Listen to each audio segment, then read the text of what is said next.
আসসালামু আলাইকুম। আজকে আরও একটা ইউনিক বিস্কুটের রেসিপি নিয়ে আপনাদের কাছে হাজির হয়েছি।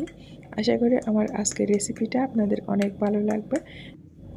সকালবেলা বিকেলবেলা চায়ের আড্ডায় আমরা যখন খেতে বসি তখন কুড়মুড়ে কিছু খেতে ইচ্ছে করে। তো সেই অবস্থায় আপনারা এই নাস্তাটা, এই বিস্কিটটা বানিয়ে খেতে পারেন। এই বিস্কিটটা অনেক মজা, আপনারা একবার বানিয়ে খেলে বুঝবেন এটার স্বাদ। তো এটা বানানোর জন্য প্রথমে আমি একটা ডিম ভেঙে নিয়েছি, এরপর আমি 1 কাপ সুজি নিয়ে নিয়েছি এবং এর সাথে অ্যাড করে দিচ্ছি আমি 1 কাপ আটা। আপনারা চাইলে আটার পরিবর্তে ময়দাও ইউজ করতে পারেন।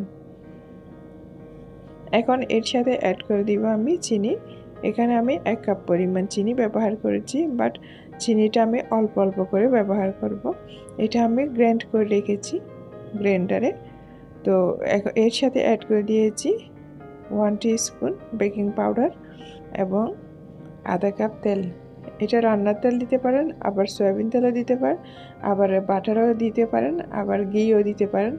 এটা আপনাদের টেস্ট অনুযায়ী, যার যার পছন্দ অনুযায়ী সব উপকরণ দেওয়ার পর এখন এটা আমি একটা ডো করে নিচ্ছি। এখানে আমার তেলটা আমি কম দিয়েছি, সেই জন্য আমি আরও একটু তেল দিচ্ছি।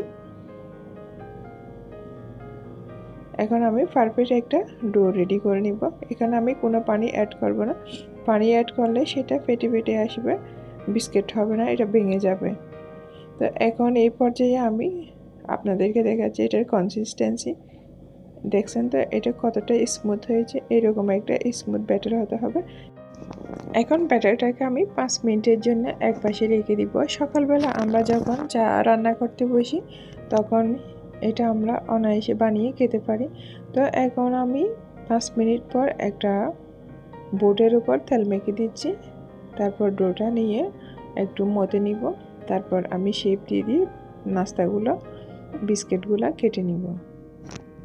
প্রথমে আমি হাত দিয়ে চেপে চেপে এটা একটা রুটির মতো করে নিচ্ছি। এটা বেলতে এভাবে কোনো বেলনি লাগবে না, এটা আপনারা হাত দিয়ে চেপে চেপে করতে পারবেন।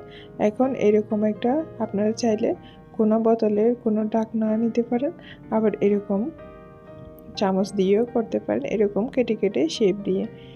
তো আমি চামচ দিয়ে আপনাদেরকে দেখাচ্ছি, কারণ চামচ সবার বাসায় থাকে, সেই জন্য হাতের কাছে যেটা আছে সেটা দিয়ে শেপ দিয়ে বানিয়ে নিয়ে খেতে পারেন। আপনারা চাইলে অন্য কোনো শেপ দিয়েও বানিয়ে নিতে পারেন আপনাদের পছন্দ অনুযায়ী। এখন আমি কিভাবে বানাচ্ছি আপনারা দেখে বুঝতেছেন। আমি এইভাবে সব নাস্তাগুলো, সব বিস্কিটগুলো বানিয়ে নিব। এগুলা খেতে অনেক মজা, আপনারা একবার খেয়ে দেখবেন। এটা যখন খাবেন তখন এটা মুখে দিলে মিলিয়ে যাবে, অনেক একটা টেস্টি নাস্তা বলতে পারেন। আমার এরকম ইজি রেসিপি যদি আপনারা আরও পেতে চান তাহলে আমাকে অবশ্যই কমেন্ট করে জানাবেন, আমি আপনাদের জন্য ইজি রেসিপিগুলো অবশ্যই শেয়ার করব। তো এখন আমার সব বিস্কিটগুলা, নাস্তাগুলো রেডি হয়ে গেছে। এখন আমি চুলায় চলে যাব এগুলো একটু ভাজতে। তো চুলায় চলে এসেছি, আমি এখানে রান্নার তেল দিয়ে দিচ্ছি ভাজার জন্য। এখানে তেলটা কুসুম কুসুম গরম থাকা অবস্থায় বিস্কিটগুলো দিয়ে দিতে হবে, নাস্তাগুলো দিয়ে দিতে হবে। হাই হিট করলে সেটা পুড়ে যাবে, ভিতর থেকে কুক হবে না। তো এখন তেল দেওয়ার পর কুসুম কুসুম গরম থাকা অবস্থায় আমি মিডিয়াম টু লো হিটে রেখে নাস্তাগুলো আস্তে আস্তে দিয়ে দিচ্ছি। এটা হাই হিটে দিলে তাড়াতাড়ি পুড়ে যাবে উপর থেকে, ভিতর থেকে প্রপারলি কুক হবে না। এভাবে সময় নিয়ে ধৈর্য ধরে একটু দাঁড়িয়ে থেকে এটা বিস্কিটটা, নাস্তাটা ভাজতে হবে, কারণ এটা আমরা যদি এক পাশে রেখে দিই সেটা পুড়ে যাবে। সেই জন্য উল্টে পাল্টিয়ে একটু এটা ফ্রাই করে নিতে হবে। তো আমার আজকের রেসিপিটা আপনাদের কেমন লেগেছে সেটা অবশ্যই কমেন্ট করে জানাবেন কমেন্ট বক্সে। আর যদি ভালো লাগে অবশ্যই একটা লাইক দিবেন, আমার চ্যানেলটা সাবস্ক্রাইব করে দিবেন, আপনাদের ফ্রেন্ডস অ্যান্ড ফ্যামিলির সাথে শেয়ার করবেন। নতুন দর্শক হয়ে থাকলে আমার চ্যানেলটা সাবস্ক্রাইব করে আমার পাশে থাকবেন। তো এখন আমার সব বিস্কিটগুলা ভাজা হয়ে গেছে। আমি সব বিস্কিটগুলা এভাবে আস্তে ধীরে ফ্রাই করে নিচ্ছি। এভাবে দেখতেছেন তো বিস্কিটগুলো উপর দিকে ফেটে ফেটে যাচ্ছে, আর এগুলো ফুলে ডবল হয়ে গেছে।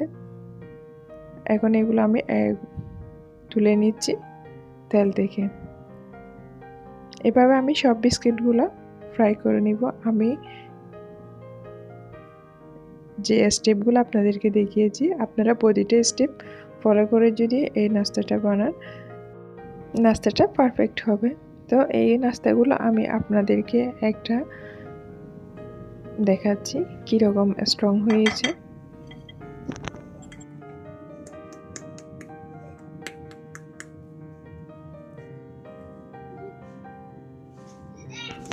এই বিস্কিটটা আপনারা এয়ারটাইট বক্সে রেখে 1 সপ্তাহ খেতে পারেন। এটা দোকান থেকে, বেকারি থেকে আমরা যে বিস্কিট আনি সেটার মতো একদম পারফেক্ট হয়েছে। আশা করি আমার আজকের রেসিপিটা আপনাদের অনেক ভালো লেগেছে। তো আজকে এই পর্যন্ত, আবার অন্য কোনো রেসিপি নিয়ে আপনাদের সাথে কথা হবে। সবাই ভালো থাকবেন, সুস্থ থাকবেন আর আমাদের জন্য দোয়া করবেন।